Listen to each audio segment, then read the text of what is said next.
This was my identity. Nobody talks about how freaking hard it is to be a dentist. What most people talk about is how this affects the patient. What nobody talks about is how this affects us. Dentistry is ready for this. Now is really the time.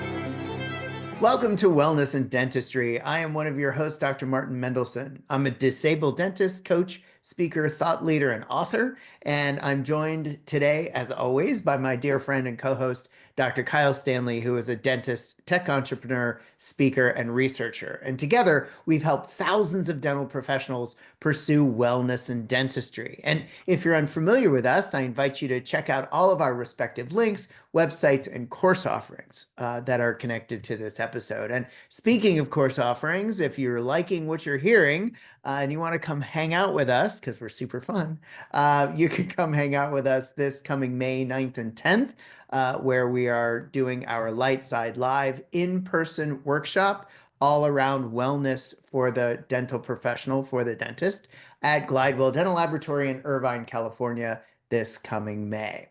So today, what we're going to discuss is how to wrangle your admin days in dental practice. So Kyle, first of all, hello, how you doing? Hello, hello. I'm excited for this one. Yeah. I first want to say that if you're listening to this and you're trying to figure out how to wrangle your admin days and you don't have admin days, that is step zero.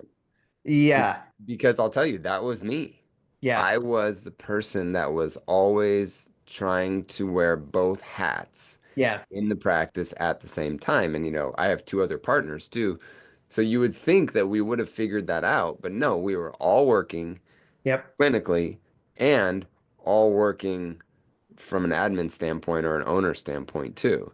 Yeah. So I think after helping so many dentists, thousands of dentists between Martin and I, what we see so often is that a lot of stress comes from wearing both of those hats at the same time. Yeah. It's 100%. like you have to think about yourself almost as two separate people. Yes. Like when you're working on patients, think about yourself as the associate. You're an Hmm. associate. You're there to do clinical dentistry. You're not there at that point to hire and fire and manage and Hmm. think about the business and all that stuff. You're there to do clinical dentistry. And then just the opposite way is when you have an admin day, which again you should have, Yeah. you're not a clinical dentist that day. It's like think about No. yourself as the CEO of the practice that day. Absolutely. Uh, although I personally don't practice anymore, what I do believe I bring to the table is kind of a metaphorically parallel to a laboratory technician, meaning your laboratory technician sees case after case after case, digital impression after digital impression, analog impression after. So they get this bird's eye view that you could never have in your own practice. And with you and I working with hundreds and thousands of dentists, that's actually what we bring to the table right here and now, talking about this concept. I heard somebody once say in the speaker world that speaking opportunities merely get in the way of building your business.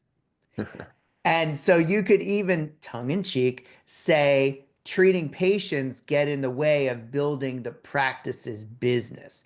And so what I mean by that is, because it's not as literal, so please don't take it that way. It's apples to oranges. But the point is, we need to understand that having a successful business, or let me rephrase, organized business from an admin perspective is just as important as the clinical care, because either one can't be fully optimized without the other, right? And the hard part is that we come into this business Mm-hmm. as clinical dentists. Yeah. We don't come Yeah. into this generally, unless you've had some other experience, Yeah. as business owners, business Mm-hmm. people, people that know this. So you're kind of learning it on the fly, unless you've taken Mm-hmm. courses or whatever. But even then, you still really learn it in the Yeah. trenches. Yeah. And I think the hard part about so many people not taking admin days is that we make money when we're working on patients. Correct. We think we don't make money when we're doing admin days. Oh But I yeah. would maybe argue that you do make money, or you're reducing waste, or you're reducing fraud, or you're reducing, problems in your practice. Yeah, I couldn't I couldn't agree with that more. And one of the things that just kind of popped into my head as you were making that comment is, think about optimizing your scheduling template, which I hope you have. That you would be doing theoretically on an admin day, and that's critically important to running a efficient, successful practice. And so, yeah, the admin days do drive production in a myriad of ways. But the challenge, though, is particularly if you're just starting out or you have a smaller practice, we get so buried in all of the things that we have to get done. And that's something I've observed. And we're going to be talking today a lot about my course, Leadership Mastery from Overwhelm to Optimal Performance, because it's literally a what's the term, Kyle? It's a an ode to all of the admin struggles that dentists have trying to survive the admin avalanche that we have to oversee. Well, there's this thought, I think, when you get out of dental school that your stress is going to come from the clinical work. And so focus on the clinical work, do that. But I recently did a survey with all the people on my Light Side Academy, Uh-huh. and I haven't showed you this yet. No, no. And I asked what caused or causes the most stress in your life as a dental professional. Okay. So 14% was financial, Mm-hmm. 4% was work-life balance, which I thought was kind of low. Mm-hmm. 50% was staff, Yep. and 28% was patient care. So 50% of the stress, or at least Yep. of the people, Yeah. voted that staff Yeah. is the biggest stressor. And you and I have seen this, you working at Mm-hmm. Spear and Yeah. and both of us with our groups and our courses that people aren't coming to us being like, I just have so much stress with getting the right angle on the prep Yeah. and Yeah. packing the cord. It's like, no, because that's what we went to school for so long. That's Yeah. what we focus all of our time, money, and effort on. Yeah. But it's these other things that cause so much stress. Now, if you just took some time to put effort into that, learn communication styles, Mhm. learn how to do a lot of what you do in your in-person coaching programs as Yeah. well, where you come in and Yeah. create an alliance, that can reduce so much of the stress.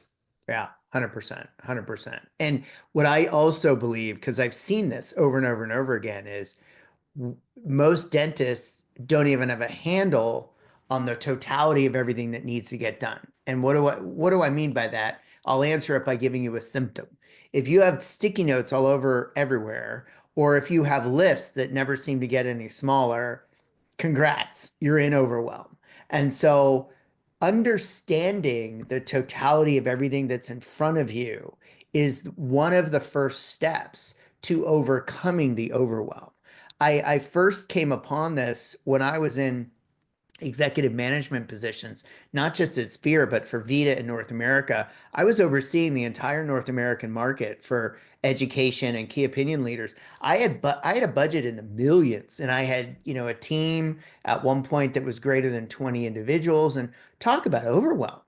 And so I stumbled upon the book Getting Things Done by David Allen, which I've totally embraced for over 10 years now.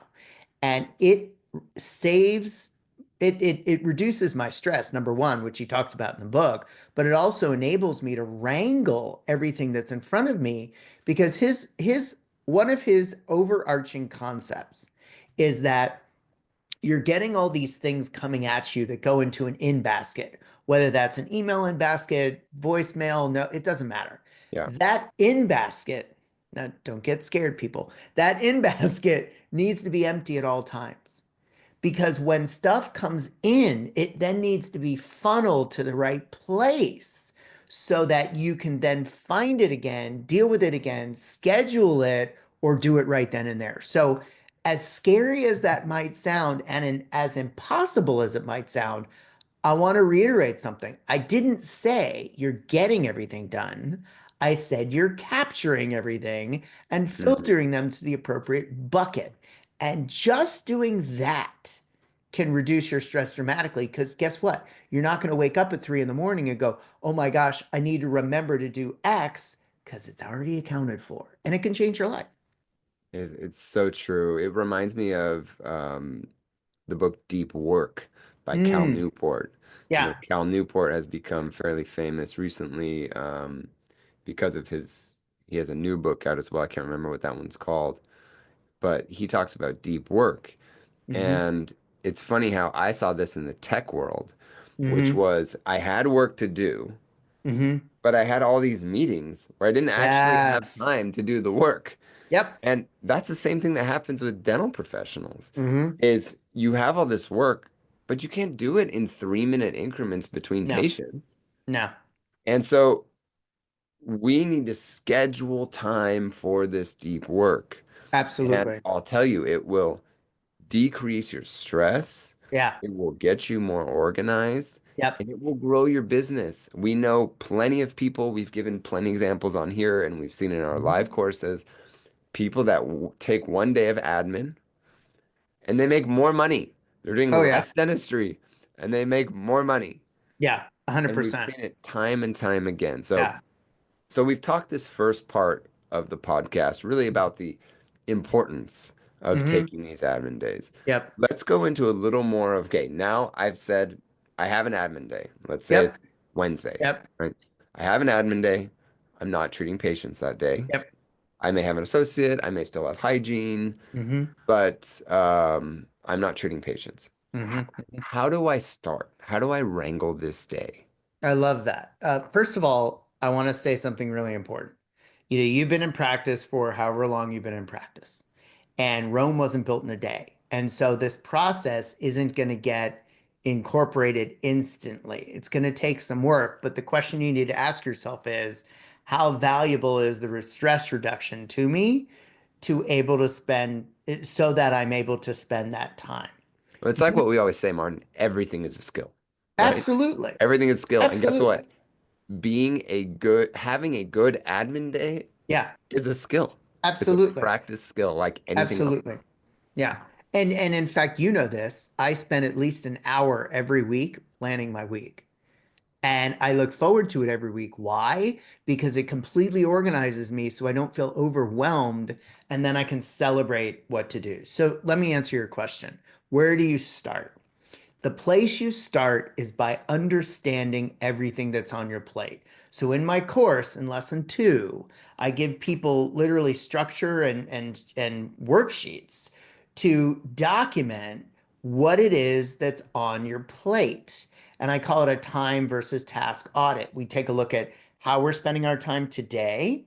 And then we also think about, okay, what is all the stuff that's on our plate? And literally, I invite you, anybody listening, to be an observer of your own life for a week, 2 weeks, a month. Everybody's life's different, so the time frame is going to depend. And we need to start writing down everything that it is that we need to do, because only when we have an understand of the inventory of tasks can we ever hope to then start to be able to tackle those. So that's the place to start. Okay. So we've started with knowing what you need to do, Correct. which Correct. can take a while, right? I mean, there may be Absolutely. emails you need to send. You may need to Yep. create templates for the practice. You may need to Yep. fire somebody. You may Yep. need to call your insurance carrier because Yep. you have a question about this. Yep. You may Yep. need to find someone to fix the server in your Mhm. practice or install Absolutely. something new. There's a Yep. lot that needs to happen. So once we have all of that, then we need to what? Figure out what takes priority. Yes, you know my stuff well. So then what I end up guiding people to do is use the Eisenhower matrix, which is named for our former president, US former president, who wrangled everything he had to do into 4 buckets based on urgency and importance. So it's basically, if you look at the grid, it's, do I need to do it now? Or I would say within a day for dental practices. Do I need to schedule it? Do I need to delegate it? Or do I need to eliminate it from my life? And to tell you the honest truth, that upper right quadrant, to schedule it, is what makes or breaks most people, because that's the stuff, scheduling things, that not only keeps you on track, but it also helps you to understand the need to capture stuff in order to then go back to later. So I'll give you one simple example. In my business, there are people that I pay that in the US I have to file what's called a 1099 form. So that is due January 30th of the next year, every single year. So in my calendar, I choose to do it in December. I have a note in my December calendar, not only to send the people that need a 1099 form the form, but I also have a note in there about where it is stored, the form. Hmm. Hmm. And so these days, using electronic capture systems, whether it's Evernote or OneNote, literally can save you, because everything is at your fingertips and searchable at a moment's notice. And that's something I go into in the course as well. But understanding what is on your plate, then categorizing it based on, is this like an urgent thing or a thing that needs to be done every week? Is this a thing that I need to schedule every week or every month or every year? Is this something I really shouldn't be doing? Which, by the way, comes out in the time and task audit worksheets, because it's going to tell you whether you have a surplus or a deficit of time. So, now we're on basically step two. As you were saying that, I was thinking how I organize things, and Mhm. one of the most annoying things for me is the mail. I I hate the physical mail, Yeah, but there's things that only come in there, like yeah, property tax and yeah. things from the DMV Yep. and that kind of stuff, right? Hmm. And I do this. So when I get my property tax, you know how they send you property tax and they send you for both payments like Hmm. a year ahead, Yeah. Yeah. right? Yeah. So usually when I get the first one, the payment is within 2 months or so, so I usually Hmm. pay that one. Yeah. But then the next one isn't until the following like 9 months later. Yep. And so what I do is I put it into my calendar Hmm. and I put it as a recurring Hmm. reminder Yep. for about 2 to 3 weeks before it's due. Yep. Yep. So I think it was just due recently, like, Hmm. I don't know, first week of February or something. Hmm. Hmm. So I had from the middle of January to the first week of February, every single day at the end of the day, I had paid property tax Hmm. because there's some times when I was busy those days. I didn't have time to Yeah. do it. It doesn't take that long, Correct. but I was reminding myself, and I think the important part of that was that I scheduled it.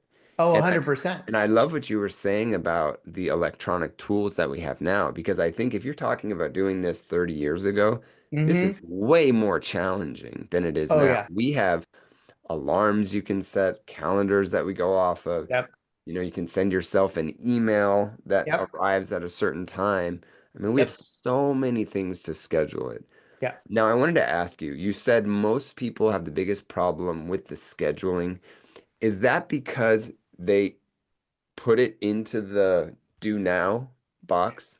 Well, it depends. But before we get there, I want to ask you a really critical question. Sure. What do you do with that paper that has to do with your property tax? Where do you store it? I store that in my file that is for my house, Okay. in my So file folder. correct. So what you could do in your calendar, for those that are new to this concept completely, is you just make a note in home file folder. Or if you Yes. follow some of David Allen's tenants, you would just make a generic January, February, monthly, one file folder for each month. And then if you know you have to pay it in November, you just dump the paper in November, and it's there. Now, if it's a link, getting to the electronic capture systems, if it's a link, then you simply put the link in a note in the electronic note capture system, titled whatever the heck you want. Yeah, I did that recently to Taxes. where I had to respond to an email Mm-hmm. and I literally put the title of the email and Yep. the date that it was there so that I Yep. could go back and search it. Bingo. Bingo. Yeah. So those little notes actually save you, by my estimation, hours per year because you're not searching for things. Now, in David Allen's book and also in my course, we talk all about how to actually organize your email folders because there's some um, really wonderful and so simple ways to be able to do that because you could create monthly email folders. You could create email folders to do tasks. You could create, based on companies you interact with. Let's say it's your, dental distributor that you buy all your stuff from. You get the idea. Yeah. Um, but let's go back to your question about getting in trouble with calendar versus to do. So, would you mind repeating that for me, please? Yeah, you said that a lot of people get in trouble with the schedule Yeah, quadrant. And do yeah. you think that's because they move it into the do now quadrant? Yeah, oftentimes they do. And I try to really be a master of planning my workout for the future, work out two words. Um, You so plan your that, workout too. yeah, well, yeah, that's on my calendar too. Um, so that I'm not feeling pressured because part of what David Allen talks about, part of what I talk about is the interplay between the calendar and the to-do list, which is kind of part and parcel of your question. Because what is on your calendar should not be on your to-do list because it's on your calendar for a reason.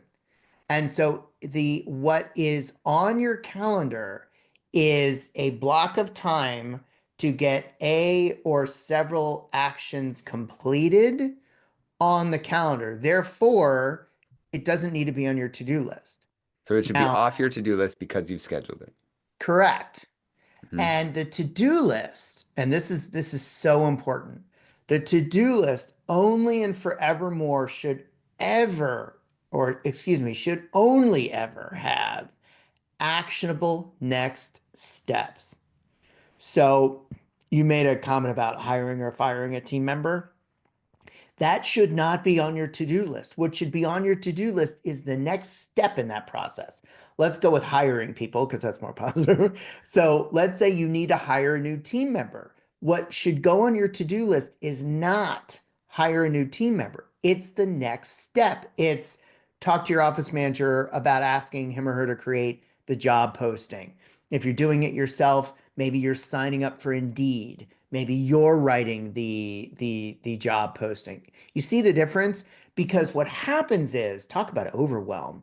If you have all these sticky notes and all these things on a to-do list that just keeps growing, and you look at it and it says hire new hygienist, well, that's a recipe for overwhelm.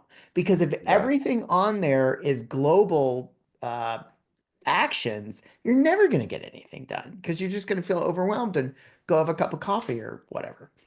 I also want to make sure that during these admin days, you've set the expectation and set the boundaries with your team Bingo. that you are not a dentist today. Yep. Yep. You're Absolutely. not a dentist today. They can talk to you about clinical stuff tomorrow. Now, if it's an emergency, of course, Yeah. right? Yeah. If it's something that you need for tomorrow, that a Mhm. patient's coming in at 9 a.m., Yeah. okay, of course. Yeah. But in general, if the question is, should we get Stacy in next Tuesday or next Wednesday? That's not a question for you right now. Correct. Correct. If it's a clinical topic. Now, there may Yeah. be a business reason why that's the Yeah. case. And if that's the Yeah. case, then okay. But you need to set that expectation that I am not the same person that you Yeah. see me when I have the white coat on and my loops and a mask and gloves. That is Dr. Stanley, the dentist. Right now, I am Kyle, the Right. CEO. I am a Yeah. different person right now because I've seen this happen before and I saw it happen to me. And, it still happens in my practice sometimes is the team, because you're there, thinks Mhm. that you're available to them for Yeah. things that they may need. It's Yeah. kind of like anybody that has worked from home. Hmm. Your family or your kids, they see you physically there. So then they, like my son, like, can you cut this pear for me? Or, my Hmm. daughter has to Hmm. go pee or something. It's like, Yeah. I am here, but think of me as being at work. My eldest brother, who's not a dentist, he was in telephony sales and software sales for years.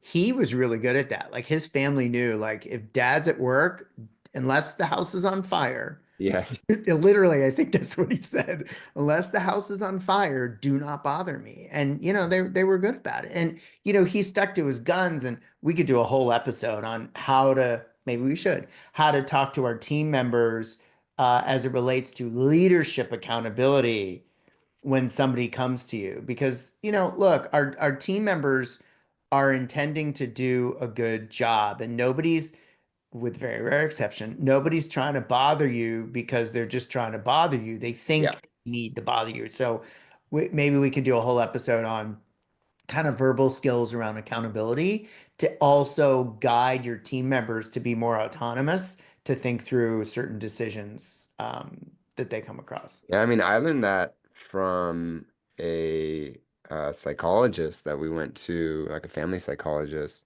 Hmm. when my son was having some challenges. And it was this idea of like, if you can teach them how to solve Yes. their own problems, Yep. not come to you Yep. with solve my problems for me. It's like the Yep. whole, teach them how to fish Hmm. Hmm. instead of give them the fish. Yeah. It's so true. And if you can, when you can create team members like that, Hmm. they're Hmm. incredible. Yeah, absolutely. Like, we could even use this as an example for your own workflow. So let's say something comes to your attention that needs to be done. But when you sit down and you think about it, it needs to be done by next Thursday. And today is Tuesday. So rather than derailing what it is you're doing right now, you then therefore put that next actionable step in one of two different ways. Either on the to-do list for a given day, if you choose to sequester it that way, or you have your admin day the following week and it goes into an item for you to follow up on that next week. You see the difference? And so what ends up happening is you just accounted for it. The likelihood of it not getting done just diminished dramatically versus remembering you have to call Mrs. Jones back, to use an example. And all of a sudden it takes care of your stress. And when you have these systems set up, it literally takes you 10 seconds, all right, maybe 30, to dump it on a calendar or dump it on a to-do list. It's accounted for. You won't lose it. You're done. And then people go, people will, you will start to see rather people coming to you and making comments about your efficiency and your workflow. Yeah. Guaranteed. Now, I think you've told me this before. I've asked you this before, I think, but if I have something that doesn't need to get done for a month, Mm-hmm. but will only take me 2 minutes to do. Aha. Yes. Yes. I had this happen yesterday, literally yesterday. I had a number of administration business stuff to do. Frankly, it was like sending a bunch of invoices to people who are engaging with me. And one of the things I was doing, this is so funny, at that moment was sending W-9s for 2025 to various organizations. In comes an email for a speaking gig in August requesting a W-9 in a month or two. Well, I was sitting here doing that right then. It literally took me 30 seconds. And I said, here you go. I was in the middle of doing this anyway. Let me know if you have any questions. Boom, done. And it didn't go on my to-do list because it took less than 2 minutes. I happened to be engaged in that, ironically enough, same kind of thing. And it was done. Yeah, it's funny with my W-9s because you and I are similar in the sense that we're private contractors for a lot of Mhm. speaking engagements, so Right. we get sent W-9s. Um, I have a W-9 set per year, and it's called W-9 in my computer. Uh-huh. And so when someone asks for that, I search W-9, Yep. drag it over to the email and send it. I don't Yep. create a new one every time. Oh, yeah, And it's totally. like something small that I do. Oh, Every once in a 100%. while, if it's like towards the end of the year, I will just change the date on it. Yeah. Usually I just keep the same date. Yeah, yeah, absolutely. And that's a good example because whether it's a W-9 or other type of business document, Again, whether you use global search in your computer or you use one of these electronic capture systems, you create a note that says W9, you drag the file over there, you go to your electronic capture system, you put in W9 in the search, it immediately pops up, you drag and drop, and you're done. So either way, it's the same idea, but the methodology is slightly different. I want to talk about something too that I really learned from Christian Coachman, Mm-hmm. which is the idea of asynchronous communication. Mm-hmm. So on these admin days that you may have things where you need to talk to people. Yep. So you need to talk to your orthodontist, you need to Mm-hmm. talk to your laboratory technician, Mm-hmm. you need to whatever. Yep. I think utilizing asynchronous communication is really the modern way of doing this. Mm-hmm. Thinking that two very busy professionals are Mm-hmm. going to meet up for lunch to talk about a patient, Yeah. I think is kind of silly, Yeah. especially right now with what we have with voice memos. I mean, I love voice memos. Mm-hmm. So easy. It's way easier than talking. I sent you a voice Yep. memo, I think, yesterday. Yep. And let's say the question is about an implant and you're talking to your surgical specialist, right? I would hope that you have their cell phone Yeah. and you pull up your phone and you say, hey doc, I want to talk to you about Jane Doe, that tooth number 24. Mm-hmm. I looked at it and I think we can do this or that. How deep are you planning on placing this? I just want to make sure I have a Mm-hmm. good emergence profile. Mm-hmm. Now, they may be in a surgery at that Yep. point, but at Yep. some point they're going to have 5 minutes or they're going to have an admin day Yep. that they come back and send you either a text back or a voice memo back. And so I think this whole idea of scheduling things so far out because you're waiting for both of you to have the same amount of time together Yeah. is an old way of thinking, in my It opinion. it it is, and let me add something to that because you just made me think of something I hadn't thought of before. Um, there are a number of calendar apps out there. Like one of the more popular ones is called Calendly, Mhm. and you can schedule your available calendar time in Calendly, and you can create a link to that calendar that's 100% private. And so if you have an admin day, and let's say it is important that you have synchronous communication with some of these individuals on a regular basis, you can decide that from 2 to 4 on your admin day, you're going to be available to have those conversations. Or you can create a Calendly link that gives you availability at, let's say, 30-minute chunks between 2 to 4. And then maybe from 4:30 to 5:30 on a Wednesday. You get the idea. Calendly Again, has changed my life, I oh, have to it makes say. it so Such easy. a genius Yeah. program. I know HubSpot has a Yeah, they version do of it too. too. But just that whole idea that Yeah, we used to do, like, hey, is Tuesday work for you? Yeah, exactly. I can do Tuesday. Okay, do you have 10:30 or 11? Oh, no, I don't. I have 2 or 3. Oh, okay. What about this day? Do you have I mean, Yeah, all of that, it's yeah. It's and for those that are unfamiliar with it, it completely saves the back and forth because basically what you can do, again, if you save the link on your electronic capture system that's on your phone and you're texting your surgical specialist, you copy the link, you paste it into a text and say, "Hey, I know we got to talk about this. Here's my calendar link when I'm available for these kind of conversations." And it ends there because unless they can't make the number of times that you've sequestered, they just literally put themselves into your calendar. And you can do it as just simple phone calls, you could do it as Zooms or whatever you want, Google Meets, whatever. So it that also becomes a critical tool for organization that also saves you time because you don't have to go back and forth. Today, just as an example, I was going back and forth with the CEO of a pretty large practice here in the Phoenix area. He said he wanted to meet with me. I said, "Great, here's my calendar link." He dumped himself into my calendar for Friday, and it saved both of us any additional time. It's a and I brilliant think this tool. is where it's going with scheduling for dental appointments as Yeah, well. yeah. Like one of the companies that I advise for is called the Dental app, which in Hmm. my opinion is probably the best new practice management system around, Hmm. cloud-based, AI built in, ton of really cool stuff. But one of the things they have is the ability to put your calendar on your website and patients to book directly Yeah. in. Yeah. Because think about your front office, they're checking someone out.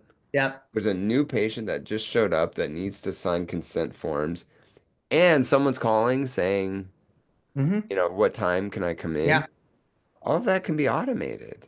It can. And, what I will say this, the people that get most concerned about that because they say, well, there's too much variability, et cetera, et cetera, et cetera. Yes and no. Yes, there's variability. However, if you've taken the time to create a scheduling template, Yes. then it reduces those variables. And side note about scheduling templates, these are living, breathing entities. These are Yeah. entities that are subject to change. You're Yeah. not creating this and then never touching it again. That's foolhardy because sometimes theory and practice don't match. hmm And so that's a whole nother subject. But, Yeah, but in practice, that example, you can say, I only want to see aligner cases on Friday afternoons. bingo. So the people that go in, and there's different programs for this. The one I'm talking about is from the dental app. You can go in and say, like the patient will say, what is this? The question will say, what is this for? Oh, I'd like an Yeah. exam. Ah, Yeah. okay. So we know exams at our practice are, let's say it's 45 minutes, right? Yep. And you can also put that exam only happens at these certain times. Yep. So it's only going to show them the times Yep. where you want an exam to happen, Yep. Yep. And or and can vice versa, if whether it's a surgery or whether it's a veneer prep or something. Yeah. And can we just pause and talk about something we've talked about before, which is, can we please stop getting out of our own way relative to we have to be able to provide appointment when the patient is available? Yes, So of course, true. we need to have reasonable office hours, patient office hours. Yes, of course. Nobody's arguing that. But I don't know about you all, folk. When the last time you went to a medical doctor and you needed a certain type of exam or a certain type of follow-up after a procedure, they don't ask you when you're available. They go, how's Tuesday at 2? Right? Sometimes they don't even say how's Tuesday at 2. They Well, that's say true too. That's true too. doctor's available on Tuesday at 2. Yeah. Yeah. Yeah. And you say, 100%. okay, Okay. Yeah. yeah. Yeah. Like when I had my surgery, it was the same thing. It was like, Hmm. it's going to be May Yep. 19th, and Yep. yeah, surgery starts at 8. You have to be there at 6. Yep. So, Okay. we've talked a little bit about like how to start. We talked about the time and task audit. We talked about prioritization through the Eisenhower matrix. Um, we then, talked about the idea that the to-do list is not the same as the calendar, that everything on your to-do list has to be the next actionable item. The one thing I didn't mention was, one of David Allen's concepts that I really like is the fact that, yes, nothing goes on your to-do list that isn't an actionable item, but if that thing has multiple steps, it becomes what he calls a project. And Mm, with these electronic capture systems, nothing, it couldn't be easier because you just open up a note and you could even do stream of consciousness in bullet form, need to hire a hygienist. What are the things that we need to do? Boom, boom, boom, boom, yeah. boom, boom, boom. And then as you go through the process, you just simply click back to the project list to understand what your next step is. And when that's done, just delete the note versus A great having, one that I've used is Asana for this. Have you ever used yeah, Asana? Yeah, Asana yeah. was great like this. We used it at Pearl for Hmm. a little bit too, Yep. and what's great about that, and we used it at my practice actually too. So you have a project, like you said, the Yeah. project is Yep. hire a new hygienist. Yep. And then you have all the tasks underneath that need to happen, and those can even have subtasks. Yep. So like you can say register for Indeed, but that Yep. can also be like add credit card to Indeed, or Totally, like if totally, you wanted to totally, get totally. that granular with it. Yep. I would also add that the more granular you are with a task, in my opinion, Hmm. when you click off of those, when you check those off the box, the more satisfaction you get Oh, from 100%. doing these. Oh my gosh. It's like some of my, like, I love my to-do list is always up on my screen when I'm home, of course. And I get so excited to check stuff off. And, I'll go out of my way to actually put stuff on there that I need to do that wasn't on there. A, so it gets done, but B, so I can check it off. Like right Yeah. after we stop the recording here, I have to upload our next podcast episode. Well, Hmm. that's on my to-do list because Yeah. I might forget that. But I like what you said about Asana. And yes, those are really great tools. And I totally recommend them. And I use similar. And what I'd also say is when you're first getting started, just use Evernote or OneNote or something like that, unless you really want to get into it. Because it's a little bit of a behavioral shift. And I will say, from my own personal observation and the observation of my coaching clients, it seems like it's a bit of work in the beginning, but then once you get it moving like a flywheel, oh my gosh, it ends up serving you versus the other way around, right? Yeah. Um, the other thing I want to say, I want to talk a little quickly about email, because you mentioned that earlier as well. And, email can be organized so simply. It doesn't matter what email client you have. And so you can create folders for, let's say it's finance. And so you have a folder for your accountant, you have a folder for your tax, attorney, or maybe you make it HR. And then under that, it's, accounting, taxes, HR, etc. Because I'm a speaker, I have a folder with a year title. And then under each year are the individual speaking opportunities. And I literally just dump those emails in there. Why? Because it's following Mr. Allen's idea that my inbox should always be empty. Now, in my course, I go, that's not so realistic because there would be stuff in your inbox that you're dealing with that day. So why drag and drop if you're going to deal with it that day, right? Um, but I can tell you in all candor, setting up the email folders. Like for example, my book is coming out later this year. So I have a book folder, but in the book is my publisher, my agent, and my writers as separate subfolders. And I can't tell you how much time it saves me when I'm looking for an email to simply go to the folder.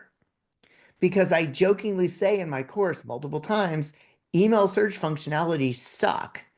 And Hmm. I don't know about you, but oh my gosh, I've lost track of the number of times I've tried to find an email that I know is there, but I can't find it through the search functionalities. Yeah. And I've completely eliminated that problem by simply taking the 10 seconds to create a folder within my tree of email folders. It is life changing, particularly when you have business emails you're dealing with, team emails you're dealing with, personal emails you're dealing with, emails from your landlord, emails from Patterson or Shine, all that kind of stuff. It's just it makes a huge difference. Yeah. So I think this was good today. Yeah. We've we've talked about first having admin days. Number Yep. one, step Yep. zero. Need to have admin days. Need to set our expectations and boundaries with our team on those admin days. Need to take an inventory of what Hmm. needs to be done, Yep. prioritize things, schedule things, delegate things. I think we should actually do a whole podcast on delegation. Yeah, I was gonna say we didn't even get to We that, and didn't get that's too far into that. that's also in my course, is a whole lesson on delegation with a delegation framework and leadership accountability and subordinate accountability, etc. Yeah, So, and then we talked about how to organize tasks so that they get done. yep.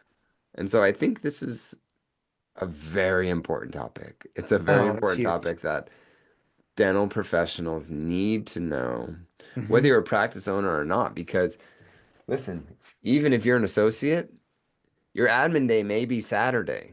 Hmm. And so what I mean by that is, yeah, you're not organizing things at the practice, but you're paying your malpractice insurance and Yep. you're talking to your gardener about something and you're Yep. taking Yep. your car to get an oil change and you're taking your daughter to, you have to pay for your daughter's ballet class or whatever it is. Hmm. Like this isn't a dental problem. We No. gave a lot of dental examples, but this is Yeah. really a human problem and understanding how to take time for this, how to organize this, and how to get it done will reduce a lot of stress and give you better wellness in dentistry. That's why we're here is we Yeah. talk about patient wellness, we talk about practitioner wellness, which is a big one, and we talk about Mhm. the practice wellness too. So that is all the business side. And when you focus on the business, it's funny how you get practice wellness, but you also get practitioner wellness too, Yeah.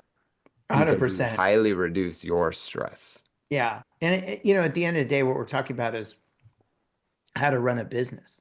And so whether you're a dentist that's at the chair, 4, 6, 8 hours a day, or you're a baker baking bread, or you're a realtor with clients, it's all the same.